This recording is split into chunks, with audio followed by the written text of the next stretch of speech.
Em certa ocasião, o espírito Humberto de Campos visitou Jerusalém e avistou, às margens do Rio Jordão, um homem sentado sobre uma pedra. E quem era esse homem? Esse homem era Judas Iscariotes. E Humberto de Campos não perde a oportunidade e resolve entrevistar Judas Iscariotes. Essa entrevista consta do livro Palavras do Infinito, no capítulo Judas Iscariotes, e também no livro Crônicas de Além-Túmulo, capítulo 5, Judas Iscariotes.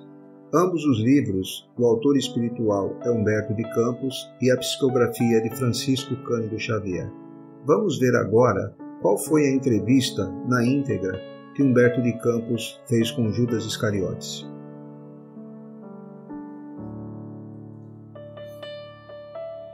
Silêncio augusto cai sobre a cidade santa. A antiga capital da Judéia parece dormir o seu sono de muitos séculos. Além descansa Getsemane, onde o Divino Mestre chorou numa longa noite de agonia. Acolá está o Gólgota, sagrado, e em cada coisa silenciosa há um traço da paixão que as épocas guardarão para sempre.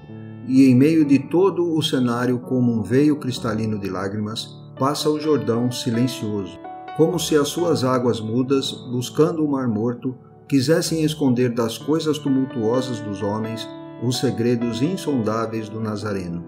Foi assim, numa destas noites que vi Jerusalém, vivendo a sua eternidade de maldições.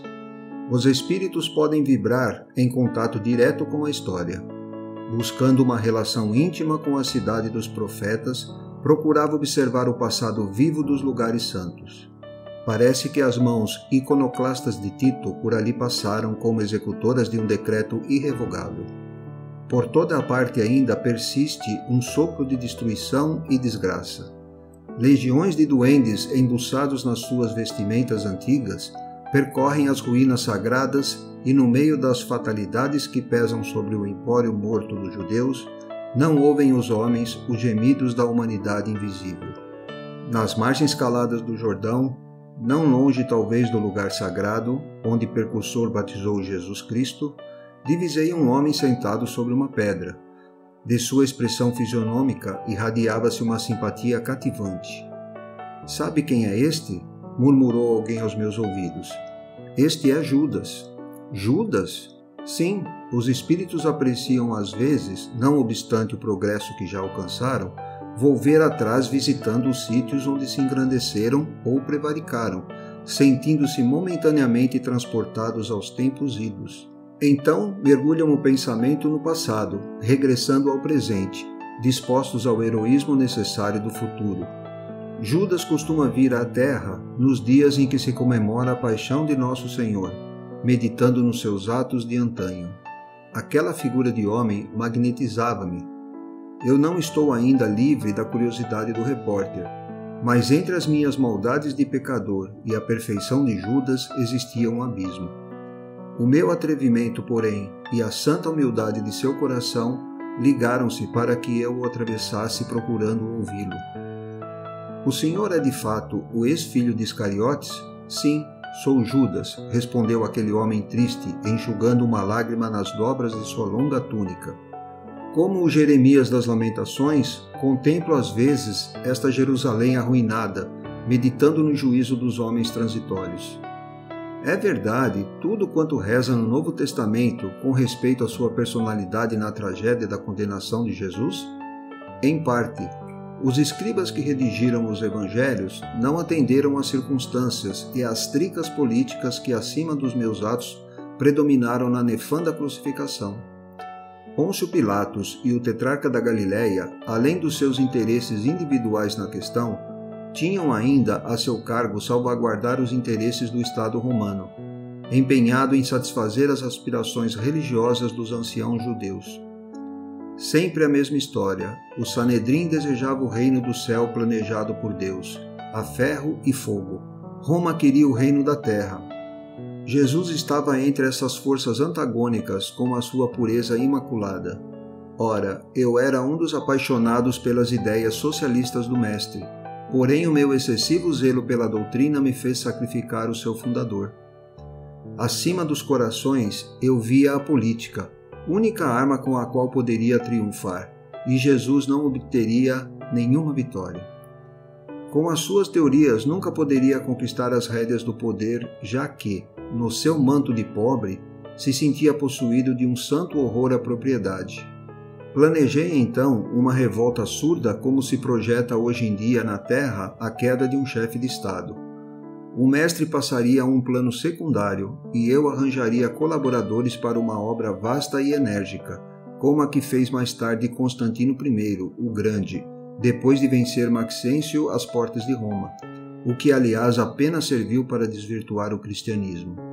Entregando, pois, o mestre a Caifás, não julguei que as coisas atingissem um fim tão lamentável, e ralado de remorsos, presumi que o suicídio era a única maneira de me redimir aos seus olhos.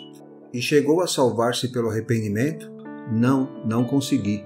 O remorso é uma força preliminar para os trabalhos reparadores. Depois da minha morte trágica, submergi-me em séculos de sofrimento expiatório da minha falta. Sofri horrores nas perseguições infligidas em Roma aos adeptos da doutrina de Jesus, e as minhas provas culminaram em uma fogueira inquisitorial, onde, imitando o mestre, fui traído, vendido e usurpado. Vítima da felonia e da traição, deixei na terra os derradeiros resquícios do meu crime, na Europa do século XV.